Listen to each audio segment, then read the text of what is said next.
Well, hello everybody, and welcome back to another approach at sort of the Sundays in the garden thing. Those of you who are regulars of the channel know that I've recently, well, been a month or so now, I've gotten a new camera. It and I don't see eye to eye on a few things, in particular what the mic should do and or how it should react to wind.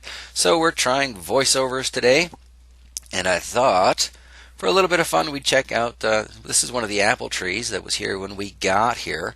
Don't know what variety of apple it is. I kind of refer to it as a random apple because, like, seems to produce fruit once every 3 years now, which is a little wonky to me, kind of random.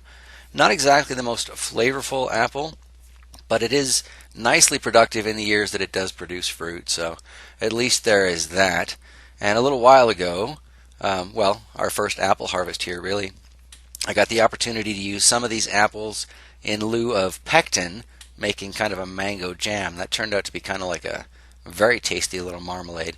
Kind of looking forward to doing that again. Here we've got a large cloth planter Shocks picked up at one of the dollar stores. Got some random squash in there. I think that's acorn squash in the bottom, and what is it? Spaghetti squash in the top. There may or may not be some flowers and some tomatoes in there. I've kind of lost track. You'll have to check in on Fairy Garden and vlog updates to know what's going on there. Here is the sage that I started up in the Arrow Garden when we first got that thing going. Definitely going to be stealing one of those for the rebuild of the No Power Aquaponics. Sage is a wonderfully drought tolerant plant, so it's an excellent choice for that. These square planters.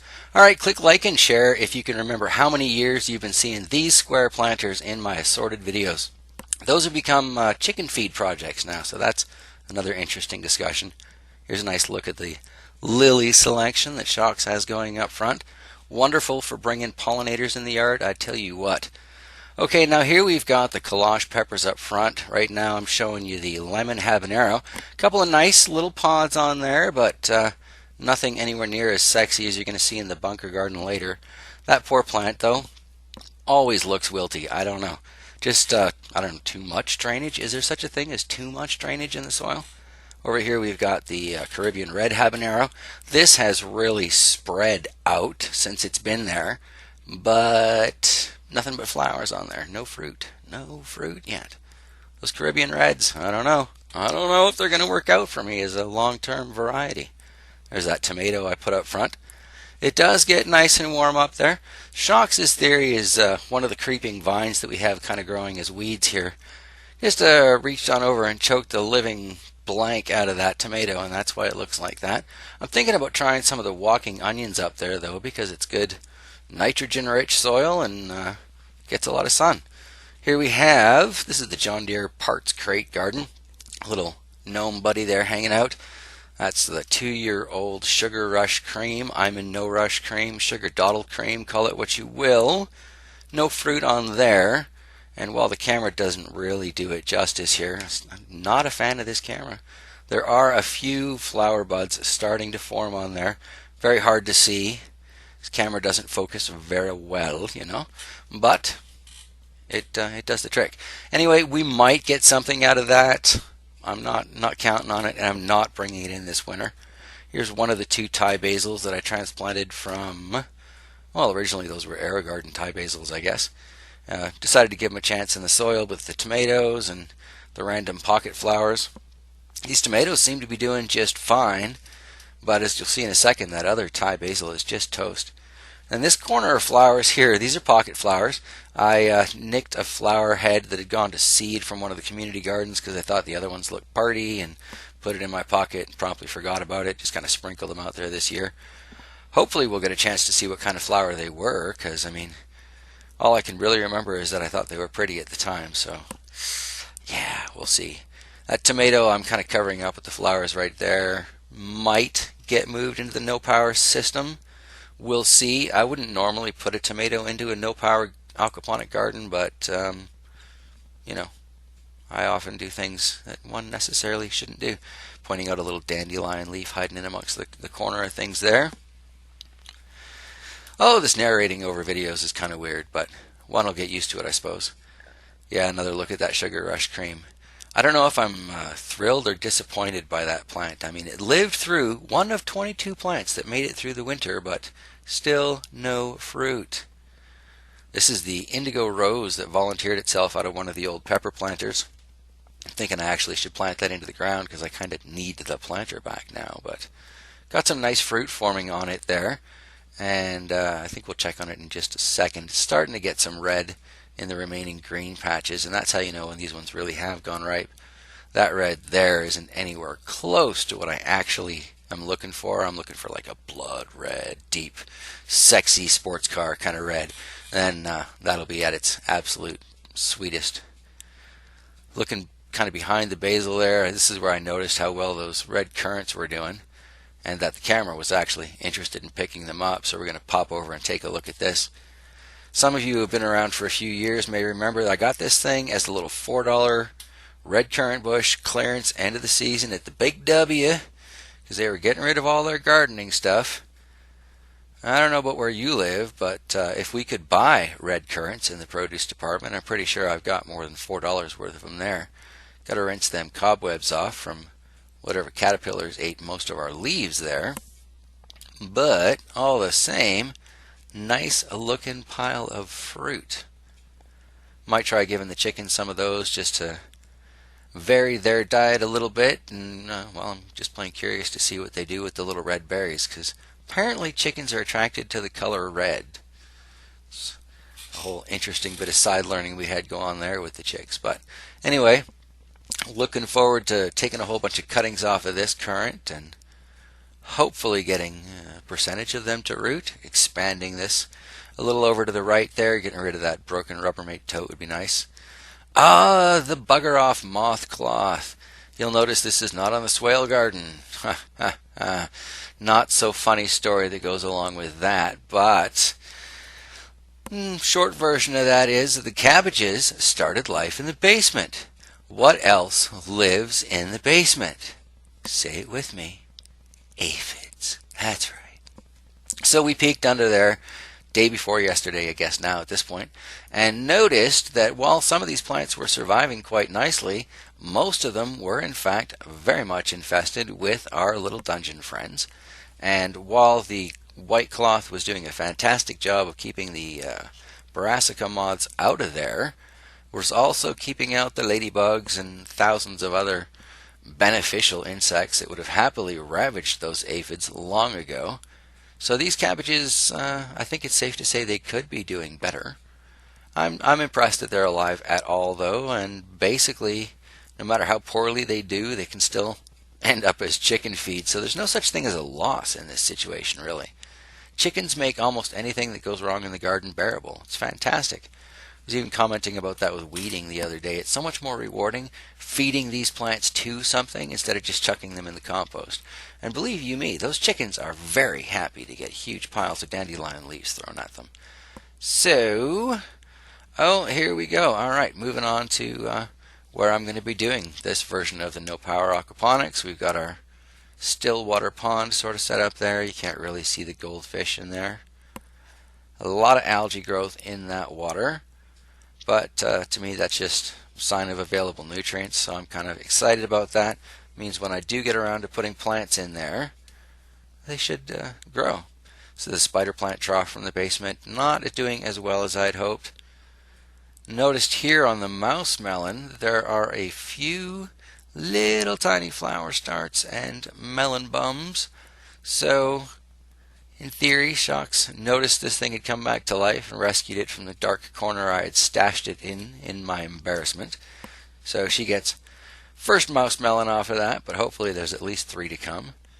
They don't take long once they start to set on there. So here we're panning back in a kind of a wobbly fashion. I was holding this thing on the tripod to try and keep it a little bit more steady. You can see that clearly didn't work out as well as I had hoped, but anyway, looking at the pepper patch, the habaneros in the back half of that don't look bad at all, eh? And you can clearly see how that wind was kicking up. You can only imagine how that would have been in the camera's natural mic. The first go through these clips editing was not pretty for the ears. There's one of those orange habaneros. It's actually got some really good growth on it. A few flowers forming on there. Might get a few peppers. Oh, look at this. This is a fantastic example of a volunteer dill. Gotta like that kind of stuff growing in your garden. And then we're looking, I don't remember what that plant is. I do remember that this is a Where's Waldo moment. Pause it. Can you find the Devil's Tongue yellow pepper plant in there? I can see it even now in the edit, but I know exactly what I'm looking for. All right, here we have the Butch Tea Red Trinidad Scorpion cross. I think I've got those backwards, but either way, these plants have grown really, really nicely since they've been out there. Starting to see a lot more flowers on there. No pepper bums just yet, but I'm hopeful. We've got August still and maybe September. And we're looking back into the habanero patch. These first few rows here are the Caribbean Reds. This would be one of the only Caribbean Red pods that I've found so far. I believe 3 is where my count is at for that whole variety in the garden, which is not amazing numbers, really. Especially considering, some of the yellow habanero plants themselves have almost a dozen pods on them. So, yeah, the lemon habaneros, I should say, these plants themselves they're much bigger. They're much happier looking plants. They do seem to enjoy the climate a little bit more. Yes, hopefully I like these peppers because they're on the to-grow list as far as can they deal with Manitoba conditions. Another nice little pod showing there, another one just under my thumb. The vast majority of my harvest this year looks like it's going to be these lemon habaneros, so yeah, I really hope I enjoy them. Yellows are not my favorite chilies, I'll be honest, but if you eat them fresh, they're pretty good. I just dried, I don't know, there's something about the odor and the taste that just doesn't work for me anymore. Here's one of the volunteer tomatoes from downstairs, and if you look carefully you can see a couple of sprigs of parsley out of the bottom of that. This plant is doing really well, and at the very top of this we can see at least one flower cluster forming. Well, you can sort of see it. The camera, again, not my best friend.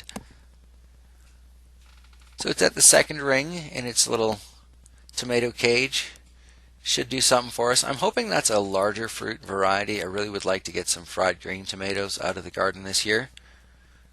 I like my ripe tomatoes as cherries, and I like my unripe tomatoes as slabs of fried green tomato meat. Here we got the clearance $1 potato patch. Lots of growth in there, probably way overplanted, but we're kind of shooting for baby potatoes anyway. In this shot we've got right now, this would be the red potatoes that I rescued from the compost. And one of these is even starting to put on its flower cluster.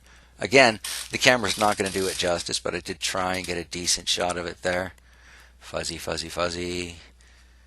And HD my hiney. It seems to do well with random stuff in HD, but give it something to focus on, and it's an ADD HD camera.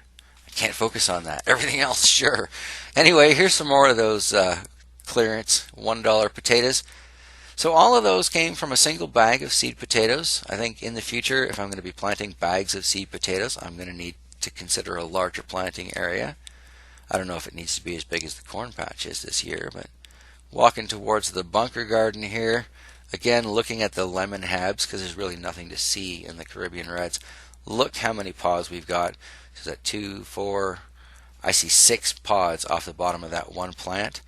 The bunker garden plants are always so productive.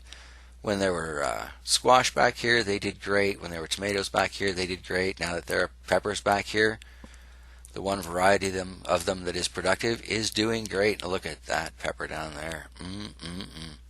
Pretty sure that was one of the first pods that came on this year, so I'm theorizing that'll be one of the first outdoor pods to take color.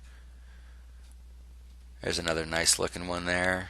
Quite a few nice hangers on here. It's very interesting that these lemon habs seem to develop kind of a, well, Shock's referred to it as a patty pan squash shape almost, but they go out wide like a frisbee and then they just kind of drop down like a teardrop. It's fun watching these ones grow.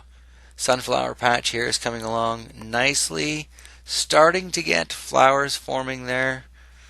Again, I just really don't know if I'm going to get seeds out of sunflowers. Have yet to get any success with those here. Oh, the sausage party pumpkin patch. I can't find any female flowers in any of those plants, but there are quite a few male flowers in there. I grabbed a couple out the other day and pollinated some female flowers in the pumpkins we'll look at in a minute here, but don't those look sad and wilty? It's like right in the middle of the day when I took this clip, so everything is just, I want water or a lack of sun or both, or just get away with the camera. I don't feel it right now. We got the shard patch here. I've been picking away at this for the hens, and it seems like both generations really enjoy shard. It's a quick, easy plant to grow. If you got hens and a little bit of space, I suggest throwing some of those seeds down. Oh, the strawberry patch, that big open bare dead patch. It's a good thing Shock's got some of those, and hers are doing fine. What we're looking at here is the one that survived the winter, and then it's got a couple runners coming off. So we will have more strawberry plants in the future for that mound, but they won't be the ones I bought this year. Got to take better care of those things in the future. But gardening is all about learning. Here is kind of a nice look at the forest that is the chaos patch.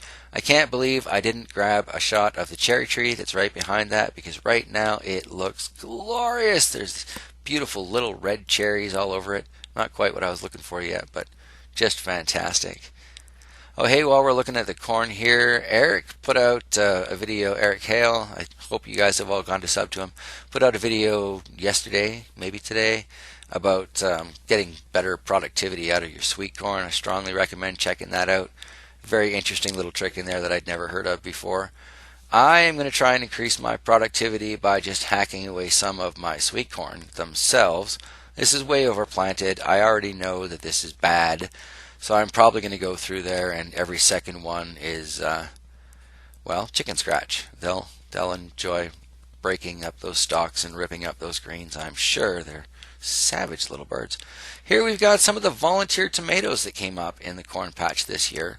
And again, for those of you who have been watching carefully over the years, if you look at those leaves, that is pretty recognizable as one of the broad ripple yellow currant tomatoes that Rob Bob sent me all those years ago from Australia.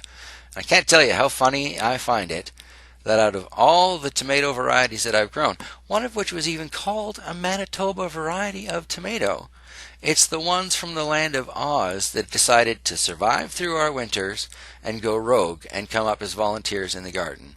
There's another one I think coming up just now in the back of the corn there. Look at that monster. That's like half as tall as the corn is. It's growing in practically no light, but it's growing. I don't know if we're going to get any fruit off them, but I give those particular tomato plants massive points for stubbornness. You know, that's the kind of trait I appreciate in a vegetable. Here we've got the runner beans that are running sideways along the fence. Those flowers are just glorious, and I have seen a lot of bee activity here, so I'm really hopeful that we're going to start seeing some beans hanging out of there soon. Should be really interesting. I remember not only were they kind of a quicker variety, but they have a really kind of a cool look to them, so I'm excited to see that. We're just kind of going past one of the random radishes that popped up, and this one went to seed. Punky, if you're watching this, I'm so sorry I never got around to planting those rat tail radishes that are grown for the pods. Totally meant to do that. But at least I got a reminder that I need to find those seeds so I can do that for next year. Still, nothing goes to waste. Those radish pods, even off a regular radish when they go to seed, are quite tasty, really. Almost worth letting just random radishes go to seed. Would have done that with the ones we planted this year, but that's the carrot patch, so we kind of need that for other stuff. Anyway, here's the other pumpkin patch I was talking about. There's one of the younger female flowers. I haven't gotten to that yet with the sausage party pumpkins, but there are a few more flowers in the back. It's kind of tricky to get in there. It's a very prickly little plant. But we're scrolling, too much time on Facebook. We're scanning to the end of the pumpkin patch, and we've got a nice open male flower there. But behind that are two female flowers that I dug in and got all scratched up to pollinate with male flowers from the other patch. And it looks like those flowers are spent, and it seems to me like those little bulbs got a little bit bigger. So here is to hope. because even one pumpkin is a win for me, but two pumpkins right beside each other, that's a photo op. And this is where I got distracted by a caterpillar on a thistle leaf and instantly remembered that one shouldn't be picking thistles without garden gloves. There's a pro tip for everybody. So we're off with the caterpillar to visit the chickens at the end of our video today. If you're still watching this and hanging out with me, hey, I really appreciate all your patience as I'm trying to deal with these voiceover and wind issues and horrible cameras and just all of this stuff that makes the average YouTube channel go around. But yeah, thank you so much for sticking around. I hope things are going well for you in your gardens this year, and everybody's remembering to water their veggies. Apparently they really like that. Chickens seem to like this whole watering thing too. Ours are quite demanding. Want fresh water all the time, but anywho, that is where I'm going to wrap it up today. So much love to you all. And yeah, thank you for spending a little time with me today. Take care, folks.